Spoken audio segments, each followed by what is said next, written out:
budget, on est en début de saison, qu'est-ce qu'on doit prévoir?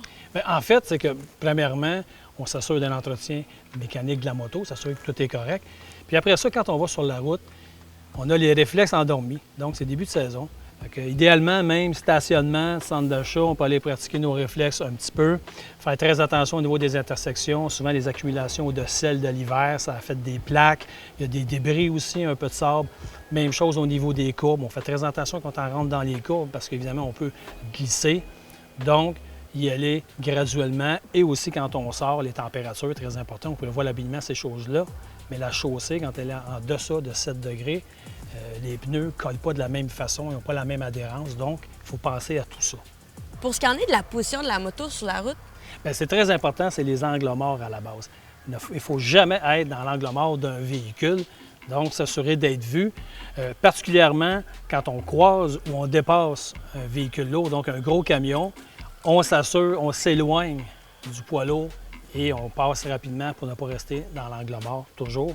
Ensuite, on prévoit une distance à l'avant pour être capable de réagir si quoi que ce soit arrive.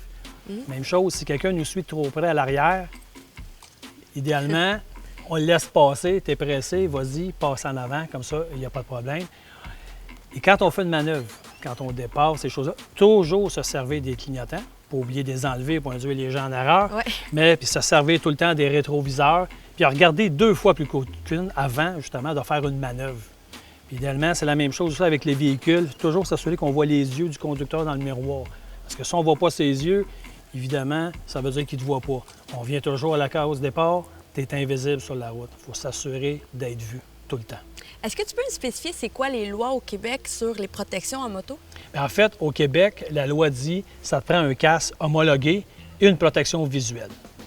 Ensuite, au niveau de la protection et les vêtements de protection comme tels, ça, c'est le libre arbitre du motocycliste. C'est sûr qu'on suggère très fortement de porter des protections parce que sur la route, là, peu importe le véhicule que tu conduis, à la vitesse que tu vas, lors d'une chute, l'asphalte est dur, égal pour tout le monde. Donc, si tu as des protections, bien, Ça fait toute la différence. et voilà.